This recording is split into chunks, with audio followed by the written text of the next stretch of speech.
Tudo começou com aquela maldita revista da polícia. Era já tarde naquela noite, quase meia-noite, e as ruas do Porto estavam vazias.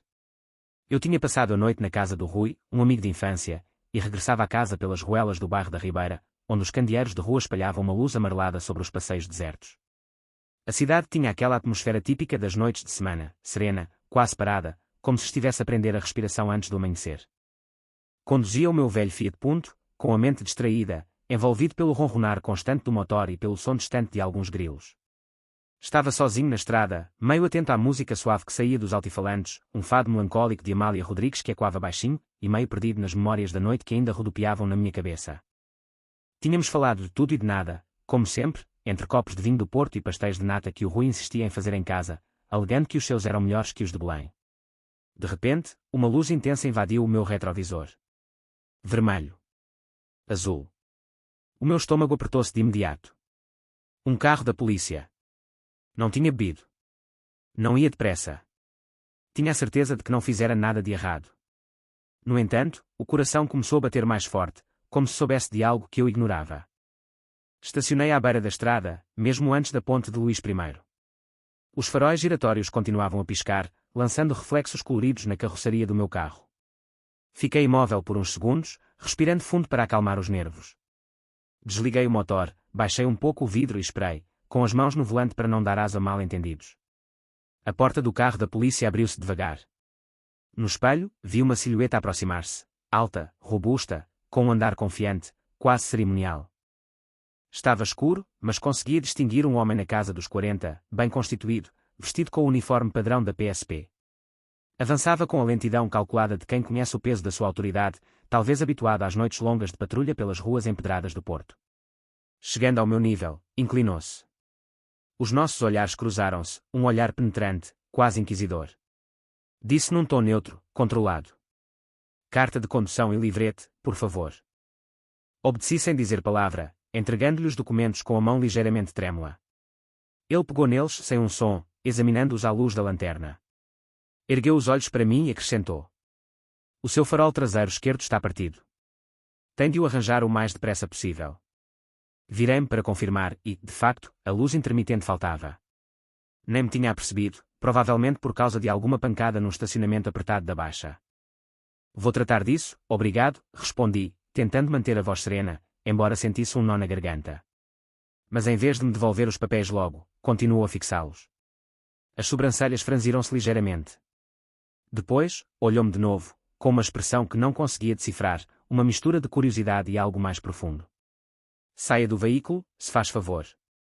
O tom era ainda neutro, mas mais firme, como uma ordem que não admitia discussão. O meu coração deu um salto. Não mexi de imediato. "É só por causa do farol, não é?" perguntei, com um tom nervoso, sentindo o suor frio nas palmas das mãos. Ele não respondeu. Limitou-se a repetir: "Saia do veículo." É um procedimento de rotina. Nunca tivera problemas com a polícia, mas toda a gente sabe que é melhor não argumentar nestas situações. Abri a porta e saí para o ar fresco da noite. O cheiro do Rio Douro misturava-se com o asfalto ainda morno do dia quente de verão, e ao longe ouvia-se o som distante de um elétrico subindo a rua. Fez-me sinal para avançar para a frente do carro e indicou-me para pousar as mãos espalmadas no capô. Obedeci, com as palmas quase coladas ao metal frio, sentindo o coração a bater como um tambor. Ouvi a respiração dele atrás de mim, calma e metódica. Os gestos iniciais eram os de uma revista padrão: braços, ombros, flancos, como se estivesse a seguir um protocolo ensinado na academia. Mas de repente, senti as mãos dele descerem mais abaixo. Demasiado abaixo. Um arrepio percorreu uma espinha, e um frio subiu-me pelo corpo. Pode explicar o que está a fazer?" perguntei, com a voz tensa, tentando não soar acusador, mas o desconforto era palpável. Ele não respondeu logo. As mãos pararam por um segundo, depois retiraram-se abruptamente. O silêncio entre nós tornou-se quase sufocante, carregado de uma tensão que não esperava. Virei-me devagar. Ele fitava-me, impassível, mas o olhar mudara. Havia algo confuso ali, quase culpado, como se estivesse a lutar contra um pensamento que não ousava expressar. Talvez fosse o cansaço da noite, ou algo mais pessoal que o atormentava. Depois, estendeu-me os documentos, sem mais uma palavra, e virou-se para regressar ao carro dele. "Boa noite", limitou-se a dizer, antes de ligar o motor e desaparecer nas ruas escuras da cidade, deixando apenas o eco dos faróis a piscar ao longe. Fiquei ali parado, imóvel, com o coração ainda acelerado, a pele arrepiada pelo toque das mãos dele. Nada naquela interação se assemelhava a uma simples verificação de rotina. Algo mais acontecera, algo que não conseguia nomear, mas que me deixava inquieto. Voltei para o carro, com os dedos trêmulos no volante. Durante todo o trajeto até casa, revi a cena na mente, incapaz de me concentrar na estrada. E uma pergunta martelava-me sem cessar: o que é que realmente se passara ali?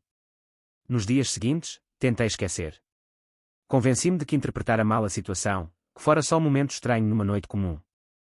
Mas a memória das mãos dele, do olhar, daquele breve instante de hesitação, tudo se recusava a desaparecer. Era como se aquele encontro casual tivesse aberto uma fresta numa porta que eu mantinha fechada há anos. Voltei às minhas rotinas diárias. Trabalho no escritório de uma agência de marketing na Avenida dos Aliados, onde passava horas a criar campanhas para marcas de vinho e azeite, almoços rápidos com colegas em esplanadas cheias de turistas, e fins de semana com a família em Vila Nova de Gaia, onde os meus pais insistiam em jantares tradicionais com bacalhau à brás e conversas sobre o futuro. A minha mãe, sempre atenta, lançava olhares significativos sempre que uma vizinha falava dos netos. O meu pai, mais reservado, acenava com a cabeça quando ela dizia, com um sorriso meio forçado: "E tu, Miguel? Vais ficar solteiro para sempre?" Namoro com a Ana há quase 8 meses. Uma rapariga fantástica, gentil, engraçada, atenciosa. Conhecemo-nos num evento profissional no centro de congressos, e depressa todos aprovaram. Os colegas, a família, até a minha avó exclamou: finalmente uma rapariga decente, ao conhecê-la. Ana encaixava em todos os padrões: educada, com um emprego estável numa livraria da Rua de Santa Catarina, e sonhos de uma vida calma. O problema era que eu não encaixava. Nunca fui bom a compreender-me a mim mesmo. Toda a vida, aprendi a representar um papel, a gostar do que se esperava que gostasse, a seguir o caminho traçado pelos outros. Os primeiros anos dos 20 foram uma fuga constante, primeiro a licenciatura em Gestão na Universidade do Porto, depois este emprego que não me entusiasmava verdadeiramente. Depois a Ana. E no fundo, a certeza de que construía uma casa sobre areia movediça, prestes a desabar. Na noite em que ela falou de casamento, sorri, claro. Até acenei com a cabeça, fingindo emoção. Mas por dentro, algo se partiu. Foi num restaurante à beira do Douro, daqueles românticos com vista para as caves de vinho, onde as luzes da ponte se refletiam na água. O empregado acabara de trazer as sobremesas, arroz doce cremoso, quando ela perguntou, baixinho, quase inocentemente: "Pensas nisso às vezes? No casamento?" Senti o estômago revirar-se. Não por causa da comida, mas pela ideia de um futuro pré-definido que não me dizia nada. Respondi com algo vago, tipo: "Sim, claro, um dia destes", e escapei à conversa como um cobarde. Ela não disse nada, mas os olhos mudaram, uma sombra de dúvida. Voltei para casa com um aperto na garganta, e naquela noite sonhei com a polícia, o toque, o silêncio. Foi no dia seguinte que o revi. Num café discreto perto do Jardim da Cordoaria, onde ia muitas vezes sozinho para ler ou escrever, fugindo ao bulício da cidade. Ele estava lá, à civil, calças de ganga escuras, camisa aberta sobre uma t-shirt branca. Nada a ver com o uniforme da outra noite. Bebia um café, olhos fixos no telemóvel. Reconheci-o de imediato, pelo porte, pelo rosto marcado. E ele viu-me. Houve um momento de suspensão. Parei, hesitei em virar costas, mas as pernas traíram-me.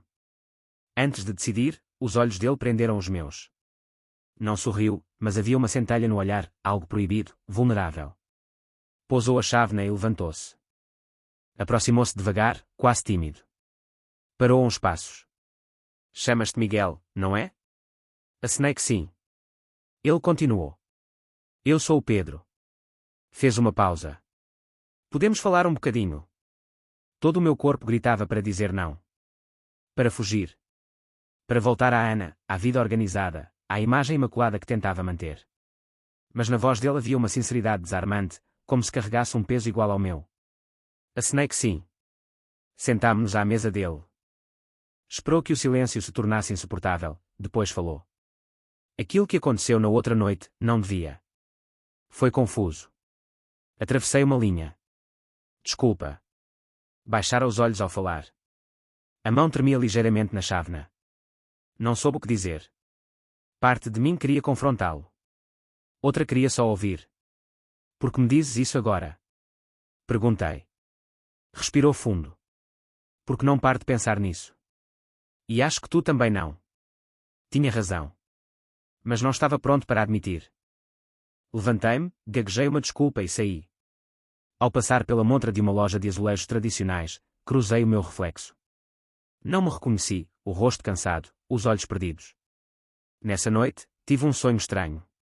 Estava de fato, diante de um espelho. A Ana ao meu lado, linda, sorridente. Mas no reflexo, o rosto dela não era o dela. Era o do Pedro. Acordei suado. E pela primeira vez em muito tempo, chorei, sentindo as lágrimas quentes escorrerem pelo rosto, misturadas com o som distante de um barco no rio. Não sei como encontrei coragem para o fazer, mas algo em mim mudou depois daquela noite no café. Talvez fosse o peso do silêncio que carregava há demasiado tempo, ou talvez fosse a memória do olhar do Pedro, que parecia ver através das camadas que eu construíra para me esconder. O certo é que apaguei o número dele do telemóvel 2 vezes. E, nas 2 vezes, voltei a escrevê-lo, letra a letra, como se fosse um código secreto. Por fim, com os dedos a tremer, enviei uma mensagem simples: sou o Miguel. Não sei se isto é boa ideia, mas quero saber mais. A resposta chegou em minutos, como se ele estivesse à espera. A curiosidade nunca é má. Podemos encontrar-nos num sítio tranquilo, longe de olhos curiosos. Marcámos o encontro para a noite seguinte, num pequeno jardim escondido perto de Campanhã, numa zona industrial onde, àquela hora, só se ouvia o murmúrio distante dos comboios. Ele estava lá, encostado ao carro, com as mãos nos bolsos, a silhueta calma mas alerta sob a luz fraca de um candeeiro. Não havia nada de romântico naquele lugar, o chão de gravilha, os armazéns ao fundo, o cheiro a metal e rio. Ainda assim, só de o ver, senti o estômago apertar-se, como se estivesse à beira de um precipício. Não sabia o que fazia ali. Ou talvez soubesse, mas recusava-me a admiti-lo. Vieste, disse ele, com um leve sorriso, quase aliviado, enquanto se endireitava. Não tinha a certeza se vinha, respondi, com uma honestidade que me surpreendeu. E agora que estás aqui? Encolhi os ombros. Era mais fácil do que procurar palavras para o que sentia. Caminhámos um pouco, sem dizer nada. O silêncio não era desconfortável, pelo contrário, parecia dizer tudo o que as palavras não conseguiam. Não havia pressa, nem pressão para preencher o vazio. O Pedro não me tocou, não me olhou como naquela noite na estrada. Limitou-se a estar ali, presente, com uma atenção que me desarmava. Era como se soubesse que eu precisava de espaço para respirar, para me encontrar. Começámos a encontrar-nos com regularidade, sempre em lugares discretos.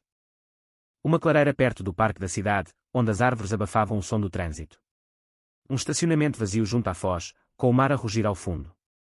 Uma ponte pedonal esquecida em Gaia, que tremia ligeiramente quando os carros passavam por baixo. Cada encontro era como uma pausa no tempo, um momento roubado a uma vida que me parecia cada vez mais distante. Não era amor, ainda não. Mas era real, vivo, como o vento fresco que soprava do Douro numa noite de verão. Com o Pedro, eu não precisava de fingir. Não havia guião a seguir, nem expectativas a cumprir. Não tinha de sorrir na hora certa, falar de planos de carreira ou fingir entusiasmo por uma vida que todos diziam ser perfeita. Ele não pedia nada de mim, exceto que fosse eu mesmo. E, pela primeira vez em anos, senti que podia respirar sem medo de desapontar alguém. A Ana, por outro lado, começava a perceber que algo estava errado. Os telefonemas dela vinham mais vezes, os mensagens mais curtos, com um tom de preocupação que ela tentava disfarçar. Está tudo bem, Miguel, queres passar por cá esta noite, podemos falar. Eu respondia com frases vagas, mantendo a fachada do namorado atencioso, mas por dentro sabia que estava a mentir. Não a ela, mas a mim mesmo. Cada mensagem que enviava era como pregar mais um prego num caixão que eu já não queria habitar. Uma noite, jantei em casa dos pais dela, em Matosinhos. A mesa estava posta com cuidado, com pratos de cerâmica que a mãe da Ana comprara numa feira de artesanato. Falavam de planos, uma casa nova, talvez com vista para o mar, férias no Algarve, filhos que enchessem a casa de gargalhadas. A Ana sorria, os olhos brilhando enquanto descrevia o futuro que imaginava. E eu sentia-me desaparecer. Não porque os sonhos dela fossem errados, mas porque não eram os meus. Porque eu não pertencia àquele quadro. O Pedro, pelo contrário, entendia os meus silêncios. Com ele, não precisava de explicar os olhares fugidios, os suspiros que tentava esconder. Uma noite, estávamos sentados num banco de madeira perto de um terreno baldio, com o céu estrelado por cima e o som distante do rio. Ele roçou a minha mão, de leve, quase sem querer. Não mexi. Ele esperou, sem forçar, sem apressar. Então, murmurou, com uma voz tão baixa que quase se perdeu na brisa. Sabes por que continuas a vir ter comigo? Não respondi. Não precisava. Ele continuou. Porque comigo não precisas de mentir. Podes ser quem és, sem medo. Finalmente. Tinha razão. E isso era o que mais me assustava. A Ana não me podia dar isso. Nós separámo-nos da Ana. Não por falta dela, ela era perfeita, à sua maneira. Mas porque eu estava ausente, perdido numa versão de mim que construíra para agradar aos outros. Com o Pedro, essa versão começava a desfazer-se, como uma crosta que cai para revelar a pele nova por baixo. Uma noite, depois de o deixar, conduzi sem rumo pela cidade. Acabei por parar no mirador em Gaia, onde o porto brilhava ao longe, com os telhados vermelhos e a ponte de Luís I iluminada. O Douro serpenteava, calmo, refletindo as luzes da ribeira. E ali, sozinho, perguntei-me, quando foi que deixei de viver para mim mesmo? A resposta veio clara, como o som de um sino na quietude da noite. Foi quando escolhi a segurança em vez da verdade. O conforto em vez da vida. E agora, essa verdade vinha atrás de mim, na forma de um homem que não pedia nada além de me ver como eu era. Realmente ver. Nunca esperei que as coisas tomassem aquele rumo tão depressa. Ou talvez tivesse visto os sinais, mas preferi desviar o olhar, como quem ignora o céu a escurecer antes de uma tempestade.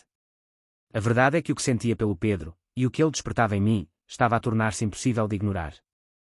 Cada encontro secreto, cada conversa sussurrada, cada silêncio partilhado era como uma rachadura na fachada que eu construíra durante anos. A Ana era mais intuitiva do que eu queria admitir. Ela percebia as minhas ausências, os momentos em que o meu olhar se perdia no vazio durante os nossos jantares, ou quando as minhas respostas às mensagens dela se tornavam curtas e evasivas. No início, tentou convencer-se de que era apenas uma fase, talvez o stress do trabalho na agência de marketing, as longas horas a criar campanhas para marcas de vinho do Douro ou conservas de peixe. Mas, com o tempo, os sinais acumularam-se. Ela não dizia nada diretamente, mas os olhos dela falavam, uma mistura de preocupação e dúvida, como se soubesse que algo mais profundo estava a acontecer. Foi num domingo de manhã, enquanto tomávamos o pequeno almoço na minha pequena cozinha feita, que tudo veio à tona. O apartamento, com as suas janelas grandes que davam para uma rua estreita cheia de azulejos antigos, cheirava a café fresco e a torradas com compota de laranja, uma receita da minha avó que eu insistia em fazer. As chávenas repousavam na mesa de madeira, o café a arrefecer, e o silêncio era tão denso que se ouvia o tic-tac do relógio pendurado na parede. A Ana estava de pé, com as mãos apoiadas na bancada, os olhos fixos em mim, como se procurassem uma verdade que eu ainda escondia. Miguel, ainda me amas? Perguntou, com a voz firme, mas com um tremor que denunciava o peso da pergunta. Fiquei calado, sentindo o coração acelerar. Tentei procurar palavras que suavizassem a verdade, que tornassem o momento menos doloroso, mas não havia nenhuma saída elegante. Respirei fundo, com o cheiro do café a misturar-se com a tensão no ar. Acho que tentei amar-te com tudo o que tinha, mas não é suficiente, respondi, com a voz a falhar, quase um murmúrio. Ela fechou os olhos por um instante, como se quisesse segurar as emoções que ameaçavam transborda. Quando os abriu, estavam brilhantes, com lágrimas que ela tentava conter.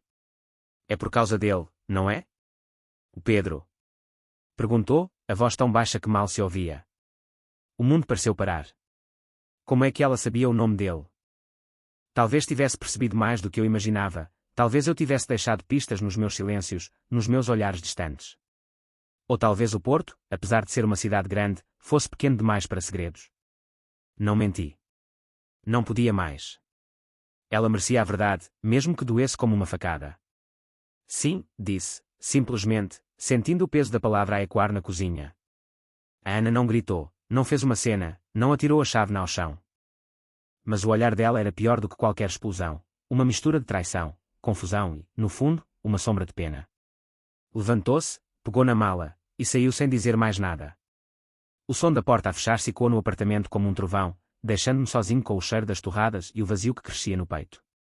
Naquela tarde, para tentar acalmar a mente, saí para caminhar pela ribeira. O Douro estava calmo, refletindo as luzes dos candeeiros e das caves de vinho do outro lado. Sentei-me num banco junto ao rio, vendo os barcos turísticos deslizarem pela água, cheios de visitantes que tiravam fotos à ponte de Luís I. Tentei convencer-me de que fizera o certo, mas a culpa pesava como uma mochila cheia de pedras. A Ana não merecia aquilo. E eu não sabia se merecia a liberdade que começava a vislumbrar. Nessa noite, os meus pais ligaram. Não atendi. Tinha medo do que diriam, medo de ouvir as palavras que já imaginava, desaprovação, decepção, talvez até vergonha. Mas as mensagens começaram a chegar, primeiro da minha mãe, com o tom preocupado que ela usava quando queria corrigir-me sem parecer zangada. A Ana ligou-me. Como é que isto aconteceu, Miguel? Demos-te tudo para teres uma vida boa, estável. Depois veio o meu pai, mais direto, com a rispidez de quem acha que pode consertar o mundo com ordens. Estás a deitar tudo a perder. O teu futuro, a tua carreira, a nossa família. Pensa bem no que estás a fazer. E, por fim, a minha mãe outra vez, com um tom que misturava súplica e acusação. Isto é só uma fase, filho. Vais ver que passa. Não podes jogar fora uma vida perfeita por um capricho. Eles nunca mencionaram o Pedro pelo nome. Nunca falaram do que eu era, do que sentia. Contornavam o assunto como se fosse uma ferida que não se toca. Mas cada mensagem era uma pedra, pesada, a tentar puxar-me de volta para a vida que eles tinham desenhado para mim, uma vida com a Ana, uma casa em Gaia, jantares de domingo com cozida à portuguesa e netos para mostrar aos vizinhos. Aguentei 2 dias. 2 dias fechado no meu apartamento, com as cortinas meio cerradas, a reler as mensagens, a ouvir a caixa de voz encher-se com as mesmas súplicas e acusações. O telemóvel vibrava na mesa como uma sirene, e cada notificação era um lembrete daquilo que eu estava a desafiar. Por fim, desliguei-o. Não aguentava mais o peso da culpa que tentavam pôr nos meus ombros, como se eu fosse o responsável por destruir a imagem perfeita da família. Decidi ir ter com o Pedro. Ele vivia num apartamento modesto em Lordelo do Ouro, num prédio baixo com vista para o Douro, onde o som dos barcos chegava abafado pelas janelas. Era um lugar simples, mas acolhedor, com paredes brancas decoradas com fotografias do Porto Antigo e uma estante cheia de livros sobre história e viagens. No canto, uma planta de interior que ele insistia em regar religiosamente, apesar de estar meio murcha. Quando abriu a porta, olhou-me sem dizer nada. Não precisou. O meu rosto, olhos cansados, ombros curvados, a respiração pesada, contava a história toda. Posso ficar aqui uns dias? Murmurei, com a voz tão fraca que mal me reconheci. Ele acenou, sem perguntas, sem exigir explicações. Abriu a porta e deixou-me entrar, fechando-a com suavidade atrás de mim. O apartamento cheirava a café moído e a pão quente, ele tinha feito scones caseiros, uma receita que aprendera com a mãe, segundo me contou mais tarde. Sentámo-nos no sofá, com a luz do final da tarde a entrar pela janela, pintando o chão de tons dourados. Ele preparou-me um chá de camomila, trouxe uma manta de lã e sentou-se ao meu lado, sem forçar conversa. Naquela noite, fomos ao mercado do Bolhão, que ficava aberto até tarde por causa de um evento de artesanato. Caminhámos entre as bancas, com o cheiro a queijo da Serra da Estrela e a fruta fresca a misturar-se no ar. Ele comprou um saco de cerejas e insistiu que provássemos ali mesmo, rindo quando o sumo me escorreu pelo queixo. Foi um momento leve, quase banal, mas que me fez esquecer, por instantes, o peso do que deixara para trás. Depois, sentámo-nos numa esplanada próxima, a ouvir um grupo de músicos de rua tocar um fado triste, com a viola a ecoar pela praça. Ele não me perguntou pela Ana, nem pelos meus pais. Apenas ficou ali, presente, com um olhar que dizia tudo. No dia seguinte, liguei o telemóvel. 10 chamadas não atendidas. 32 mensagens. Todas da minha família. Aparece domingo. Não faças disto um drama desnecessário. Achas que ele te vai fazer feliz? A sério, Miguel? Estás iludido. Tinhas uma vida perfeita. E estás a deitar tudo fora por uma aventura. Li cada uma, com as mãos a tremer, o coração apertado. Não havia uma palavra de afeto, uma pergunta sobre como eu me sentia. Apenas ordens, lembretes para voltar à linha, para ser o filho que eles esperavam. O filho que eu nunca fui de verdade. O Pedro estava na cozinha, a fazer ovos mexidos com ervas, um hábito que ele dizia ter aprendido nas manhãs de domingo com a avó. Olhou-me enquanto eu lia as mensagens, sem espreitar o ecrã, mas vendo a dor no meu rosto.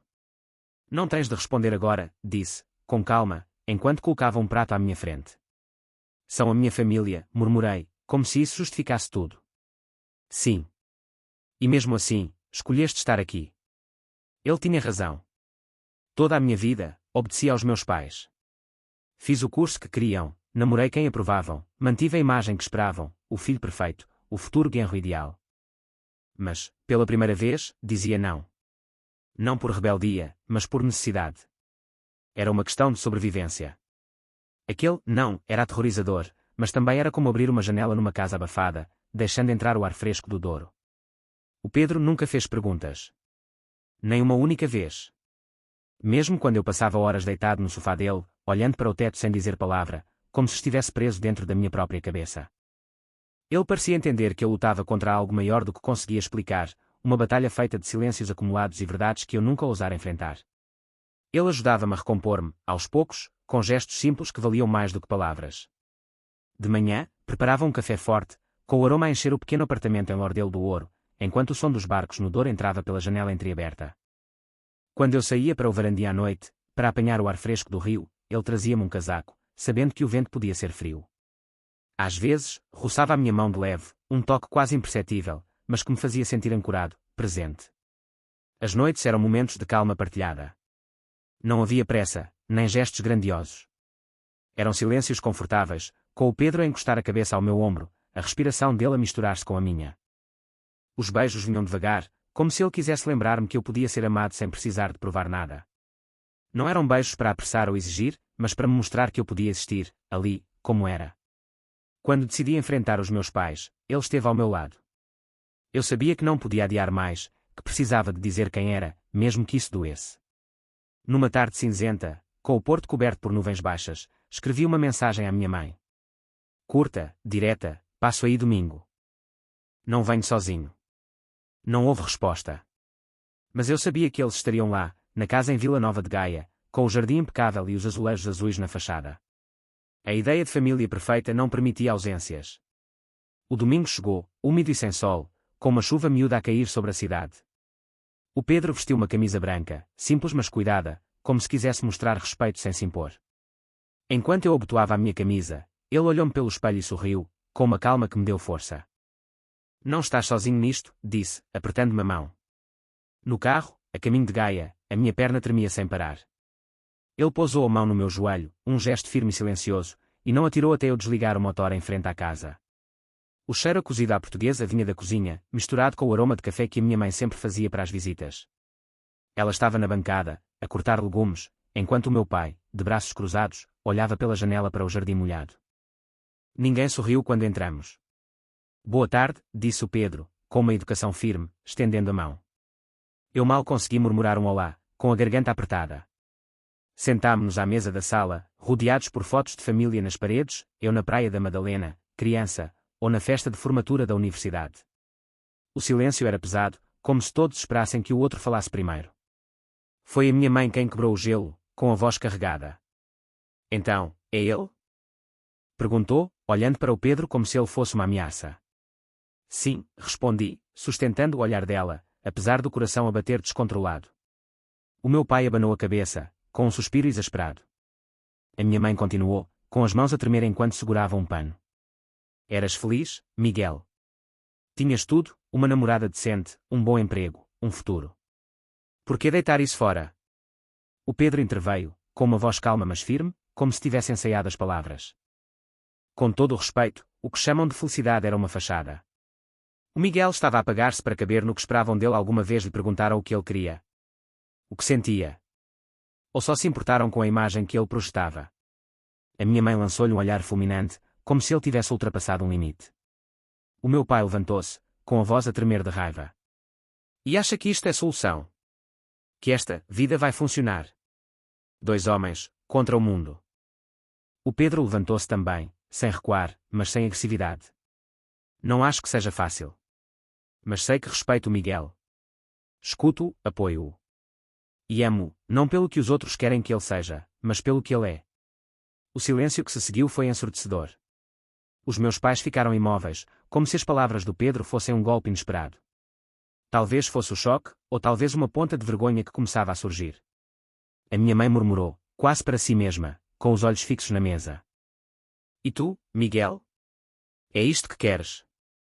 Olhei para eles, para os rostos que me ensinaram a ser educado, obediente, mas nunca verdadeiro. Sim. Quero isto.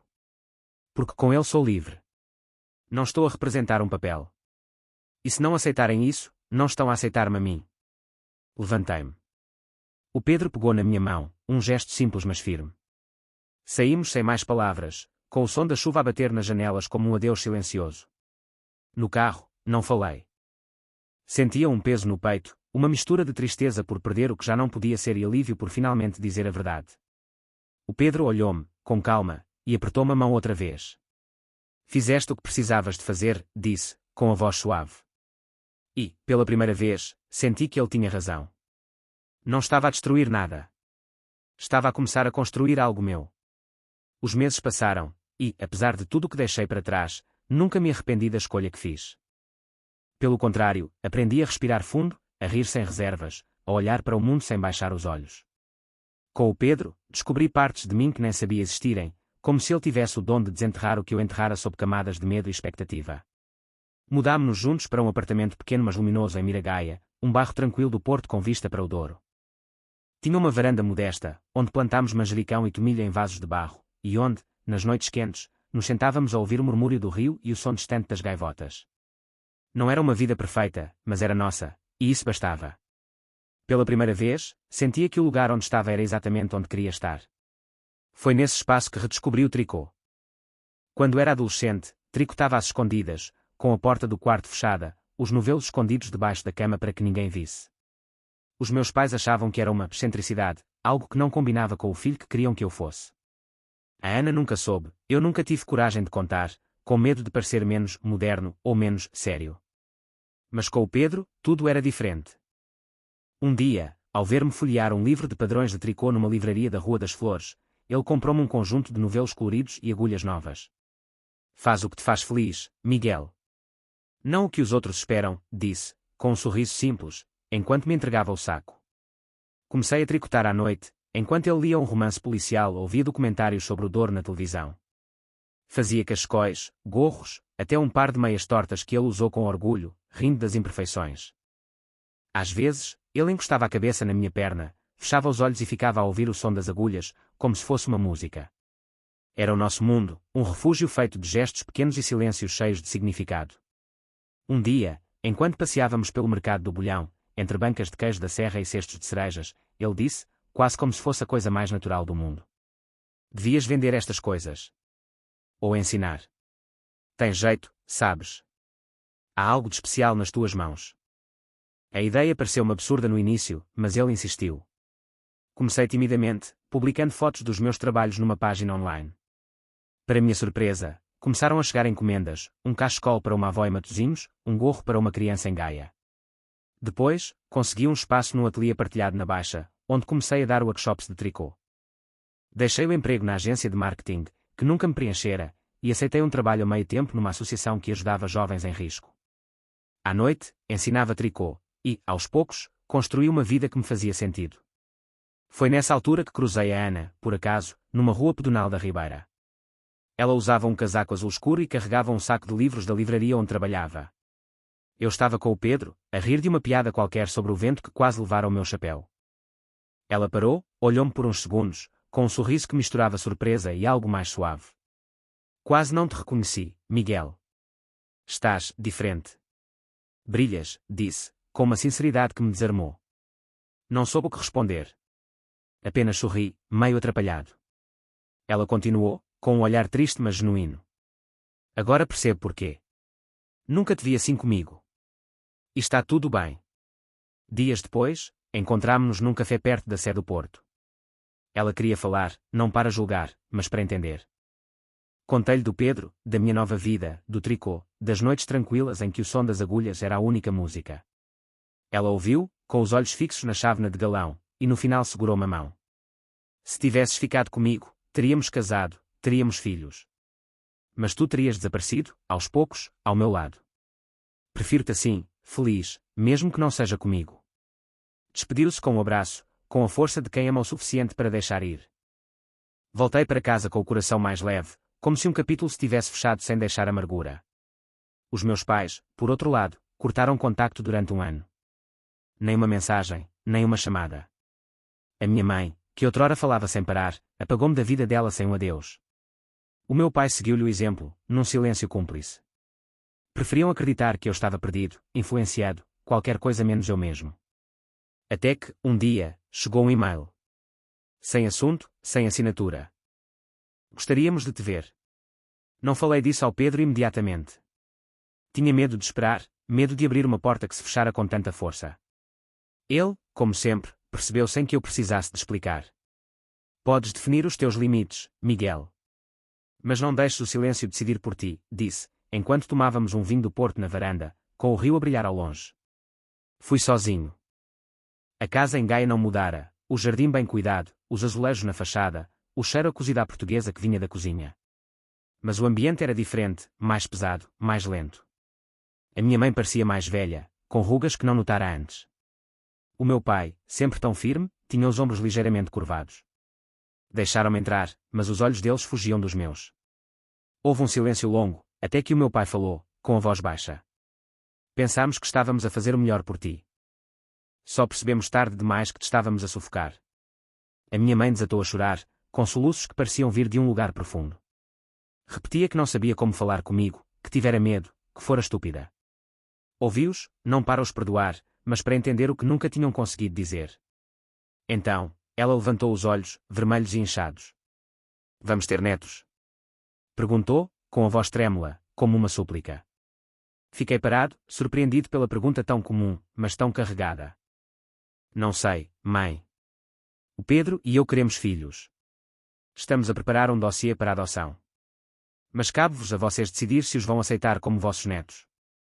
Ela cobriu a boca com a mão e acenou, sem palavras. Foi o suficiente. Na visita seguinte, levei o Pedro.